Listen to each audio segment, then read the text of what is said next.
नमस्कार, बहुत बहुत स्वागत करते हैं हमारे खास बुलेटिन खबर दिन भर में आप सबका। आपके साथ मैं और ऋतिका पांडा। खबर आ रही है बेगू से बुलेटिन में, जहां बेगू खंड के पारसोली थाना क्षेत्र के चौसला रूपारेल नदी में बाइक हादसे के बाद लगातार सर्च ऑपरेशन के बाद 31 अगस्त को जेसीबी और गोताखोरों की मदद से महिला मीना प्रजापत और उनकी बेटी रिया प्रजापत के शव ढूंढ लिए गए। बता दें, पोस्टमार्टम के बाद शव परिजनों को सुपुर्द कर दिया गया है। इस अभियान में उपखंड अधिकारी अंकित सामरिया, मोतीपुरा सरपंच रतन गुर्जर, लादूलाल बैरवा सारण, चित्तौड़गढ़ जिला मुख्यालय SDRF team Bhagat Singh, TSP Anjali Singh, Parsoli थाना प्रभारी शिवराज राव और टीम, नायब तहसीलदार रामचंद्र वैष्णव, मोतीपुरा मनोज धाकर, कमान मंडल अध्यक्ष शंकर कुमावत, गजेंद्र सिंह टनावत, उप प्रधान गोदू गुर्जर, गंगाराम गुर्जर, मोहनलाल बैरवा समेत कई स्थानीय और प्रशासनिक अधिकारी सक्रिय रहे हैं। थाना टीम में मनोज सोनाराम, शीशराम, साथ ही मोतीलाल, प्रीतम, जितेंद्र और एएसआई भवानी सिंह ने भी अभिनय और अभियान में महत्वपूर्ण भूमिका निभाई है और योगदान दिया है। बेगू से मदन मीणा की स्पेशल रिपोर्ट देख रहे हैं आप। 30 अगस्त को जो ये चौसला सारण पुल पर जो घटना हुई थी, जिसमें मैना और रिया की बॉडी पानी में बह गई थी, उसका आज दिनांक सुबह 10:30 बजे रेस्क्यू कर लिया गया है और अभी मौके पर ही हम पोस्टमार्टम करवा रहे हैं। पोस्टमार्टम करवाने के बाद बॉडी परिवारजनों को सुपुर्द करके इनके निवास स्थान पर पहुंचाने की हमारे द्वारा व्यवस्था कर दी गई है। एसडीआरएफ, सिविल डिफेंस, गोताखोरों, स्थानीय ग्रामीण जनप्रतिनिधिगणों का जो सहयोग रहा है, उसके लिए मैं उपखंड प्रशासन की तरफ से बहुत बहुत आभार और धन्यवाद व्यक्त करता हूँ। साथ ही साथ मैं आमजन से अपील करना चाहूँगा कि अभी चूँकि बारिश का मौसम चल रहा है, नदियाँ नाले उफान पर चल रहे हैं, तो आप अपने जीवन की रक्षा करते हुए इन नदी नालों में ना उतरे तो आप सबके लिए अच्छा होगा। धन्यवाद। पुलिया हादसे में आप क्या कहना चाहते हो? चौसा पुलिया हादसे में ये बहुत ही पुलिस प्रशासन की बहुत ही अच्छी कार्रवाई रही है और पुलिस प्रशासन का अच्छा सहयोग रहा है। कलेक्टर साहब, एसपी साहब, विधायक साहब का भी अच्छा सहयोग रहा है और जल्दी पुलिया को ऊंचा करवाने की घोषणा भी की है। मैं पुलिस प्रशासन और शासन का भी बहुत बहुत धन्यवाद, आभार करता हूँ। धन्यवाद। 29 अगस्त 2025 को रूपारेल नदी में सारण पुलिया पर एक मोटरसाइकिल थी जो अनियंत्रित होकर रूपारेल नदी में गिर गई थी। नदी के बहाव के साथ में 5 व्यक्ति कुल थे, जिसमें से 3 व्यक्तियों को मौके पर बचा लिया गया था। 2 व्यक्तियों के लिए लगातार सर्च की जा रही थी, जिसके अंतर्गत मैना देवी उम्र 30 वर्ष, इसके अलावा रिया पुत्री नारायण को आज दिनांक 29 अगस्त को ढूंढ करके निकाला गया है। दोनों के शव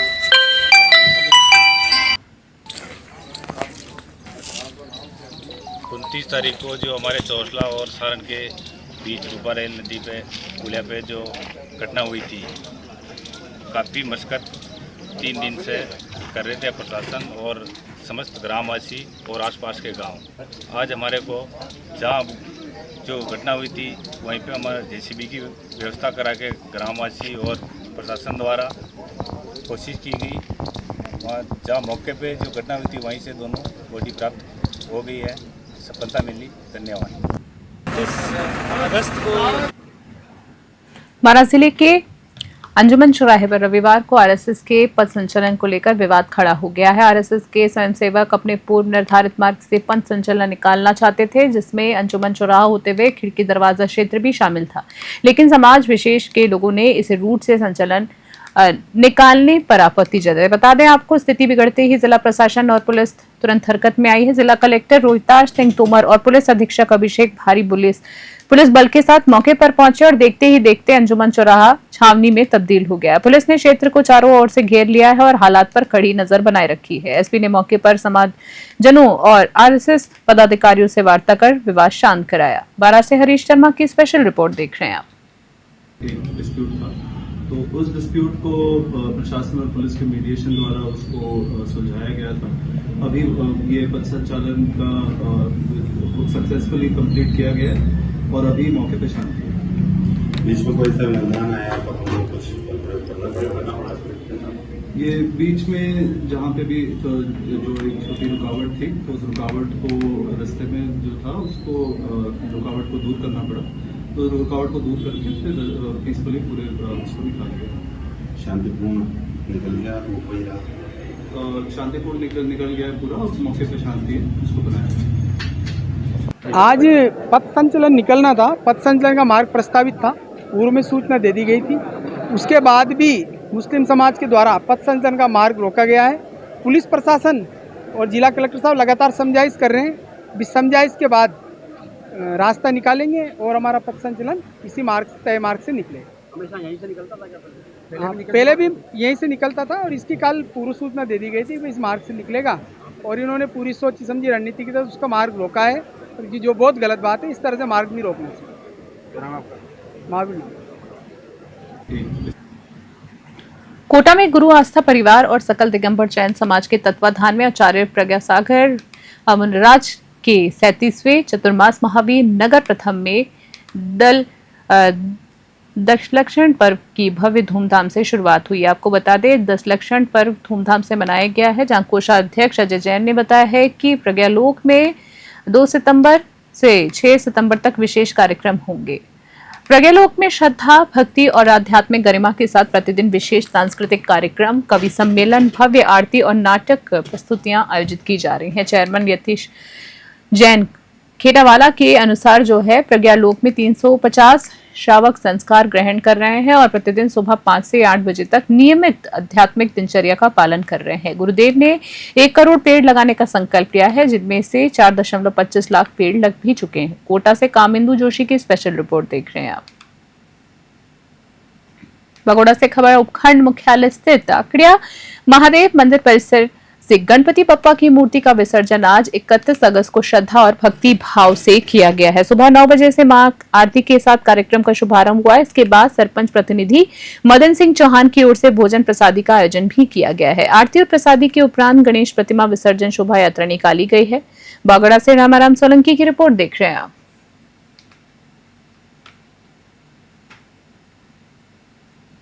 धौलपुर से खबर, जहां धौलपुर जिले के सिपोई क्षेत्र में लगातार हो रही बारिश और ऊपरी पानी के भराव ने ग्रामीणों की परेशानी को और ज्यादा बढ़ा दिया है। शनिवार रात से जारी बारिश के बाद रविवार सुबह मठ केंद्री के ग्रामीणों ने सरपंच अजयकांत शर्मा के नेतृत्व में प्रदर्शन किया है। बता दें, गांव का राजकीय प्राथमिक विद्यालय पूरी तरह पोखर में बदल गया है, तब्दील हो गया, जिससे छोटे बच्चे पानी से होकर निकलने को मजबूर हैं।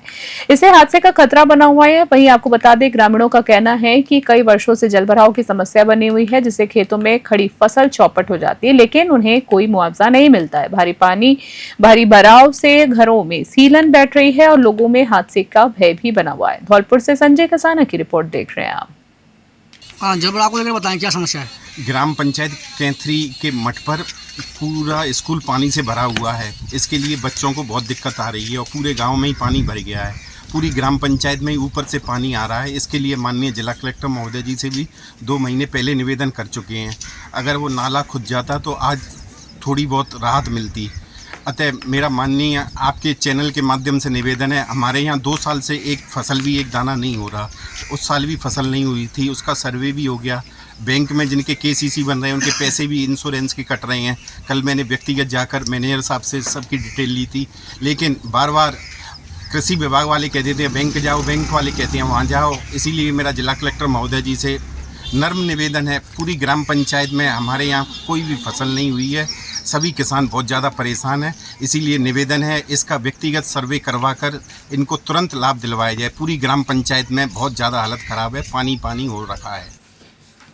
बीकानेर शतरंज संघ के तत्वाधान में आयोजित राज्य स्तरीय प्रतियोगिता का उद्घाटन राजस्थान सरकार के उद्योग एवं वाणिज्य, युवा मामले एवं खेल विभाग के राज्य मंत्री के बिश्नोई ने किया है। राज्य मंत्री बिश्नोई ने कहा है कि शतरंज भारत की प्राचीन खेल विरासत का प्रतीक है और प्रधानमंत्री मोदी के नेतृत्व में देश खेलों के क्षेत्रों में नई ऊंचाइयां छू रहा है। बीकानेर शतरंज संघ के सचिव शैलेश गुप्ता ने जानकारी दी है कि प्रतियोगिता में राज्य भर से करीब 400 खिलाड़ी भाग ले रहे हैं। इस बार प्रतियोगिता का खास आकर्षण 1 लाख रुपए की इनामी राशि है।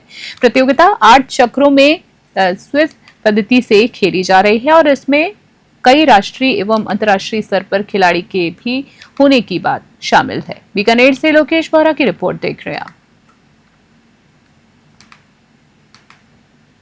मेड़ता सिटी से खबर, दादिश धाम मेड़ता क्षेत्र द्वारा महर्षि दादीजी जयंती महोत्सव बड़े ही धूमधाम और धार्मिक श्रद्धा के साथ मनाया गया है। कार्यक्रम की अध्यक्षता दयानंद दादीज ने की है। इसी बीच बता दें, जयंती की पूर्व संध्या पर अग्रवाल समाज भवन में सुंदरकांड पाठ एवं भक्ति संध्या का भी आयोजन हुआ है, जिसमें समाज बंधुओं ने परिवार सहित भाग लिया है।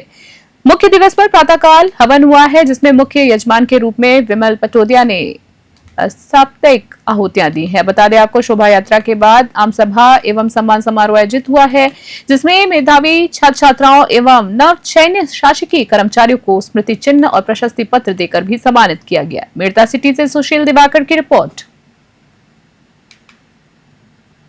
धौलपुर से खबर, धौलपुर से उपखंड की ग्राम पंचायत केंद्र में रविवार दोपहर सरकार की निःशुल्क डिजिटल लाइब्रेरी का शुभारंभ हुआ है।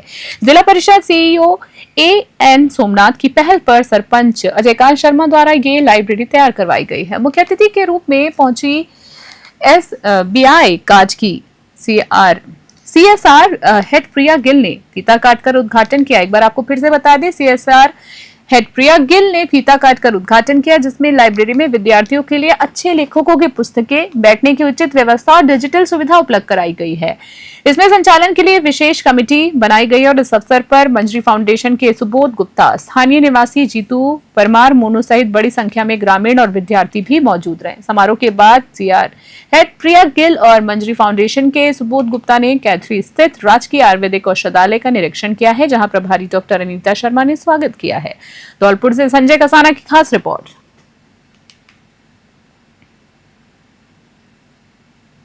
श्रीमाधोपुर से खबर, कस्बे के निकटवर्ती धार्मिक ग्राम मऊ में रविवार को हीरामल बाबा तेजाजी महाराज की शोभा यात्रा बड़ी धूमधाम से निकाली गई है। भक्त गिरधारी गुर्जर और भागुराम सामोता के सानिध्य में जगादी चौक से हीरालाल बाबा मंदिर तक डीजे के साथ झांकी निकाली गई। श्रद्धालु नाचते गाते यात्रा में शामिल हुए हैं। वहीं कृष्ण स्वामी और राकेश चुलेट ने बताया है कि शोभा यात्रा के दौरान विप्र समाज मऊ की ओर से विंदोरी भी निकाली गई है। श्रीमाधोपुर से रविकांत अग्रवाल की रिपोर्ट देख रहे हैं आप।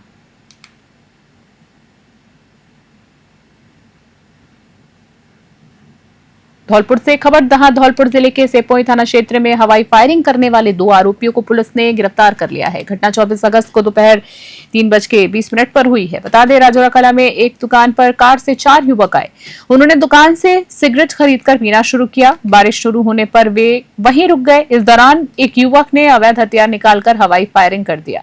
पुलिस ने धारा 125 बीएनएस और 3/25 एक्ट के तहत केस दर्ज कर लिया है। दोनों आरोपियों को लुतपुरा मोड़ से गिरफ्तार किया गया। बता दें, इनके पास से घटना में इस्तेमाल की गई कार, 2 कट्टे, 315 बोर और 2 कारतूस भी बरामद हुए हैं। धौलपुर से संजय कसाना की रिपोर्ट। रायसिंह नगर से खबर, जहां उपखंड मुख्यालय पर पिछले 4 दिनों से एक युवक अपनी मांगों को लेकर धरने पर बैठा हुआ है। लगातार 2 दिन से हो रही रुक रुक की बरसात के बीच भी धरना उसका लगातार जारी। विजुअल में देख सकते हैं आप, जहां गांव डंडी निवासी महेंद्र कुमार बरसात के दौरान हुए नुकसान की भरपाई और प्रधानमंत्री आवास योजना का लाभ दिए जाने की मांग को लेकर मिनी सचिवालय के बाहर लगातार धरने पर बैठा है। महेंद्र का कहना है कि हाल में ही हुई भारी बरसात से उसके कच्चे मकान को काफी नुकसान पहुंचा है। ग्राम पंचायत स्तर पर नुकसान का सर्वे करवाकर रिपोर्ट भी प्रशासन को सौंपी जा चुकी है, भेजी जा चुकी है। इसके बावजूद अब तक किसी भी तरह की कोई राहत या ठोस आश्वासन नहीं मिला है। रायसिंह नगर से राजू शर्मा की विशेष रिपोर्ट देख रहे हैं आप। कितना दिन हो गया धरने में? आज चौथा दिन। कोई मांग पूरी हुई क्या? कोई मांग पूरी नहीं हुई सर, 2 दिन में कोई आई नहीं सर। क्या आश्वासन दे रहे हैं आपको अधिकारी? ये दे रहे सर, महीने में 15 दिन में हो जाएगी। मैं डबल टाइम दे रहा हूँ, मैं लिखित में चाहिए मेरे को। जब तक लिखित में नहीं देंगे तब तक यहाँ से नहीं होगा सर। रात पूरी बरसात में देखा धरने में? पूरी रात बारिश हो रही थी, पानी के अंदर यहाँ बैठे हुए थे। तबीयत भी बिगड़ रही है और मैं अभी किसी टेबलेट या ग्लूकोज का भी सहारा भी नहीं लूँगा। ये भी मैं एसडीएम साहब को कहना चाहता हूँ। और इसकी मेरे को कुछ हो गया तो पूरा प्रशासन जिम्मेदार है, एसडीएम साहब की सुविधा साथ। मेड़ता सिटी से खबर है, मेड़ता केमिस्ट एसोसिएशन की बैठक रविवार को पुष्कर के डिजेंटा रिजॉर्ट में आयोजित हुई है। संगठन के अध्यक्ष महावीर राज मेहता की अध्यक्षता में हुई इस बैठक में मेड़ता सिटी सहित रियाबड़ी, पादू, साथ ही जसनगर, मेड़ता रोड और गोटन क्षेत्र के सभी केमिस्ट मौजूद रहे हैं। बैठक में संगठन से जुड़े विभिन्न मुद्दों पर चर्चा की गई है।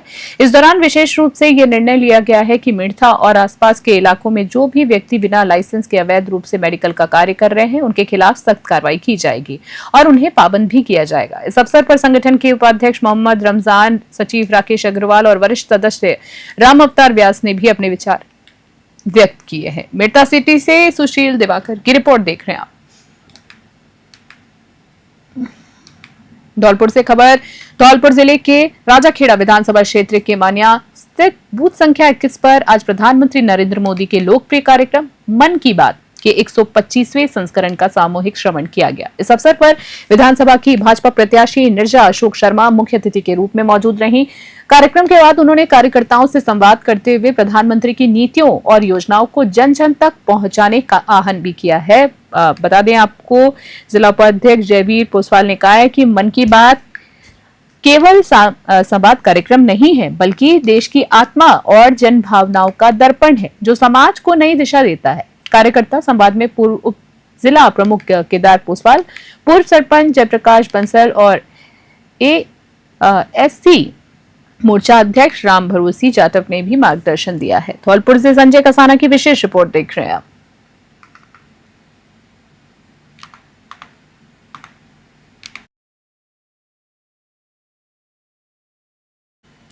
खास बुलेटिन में इतना ही।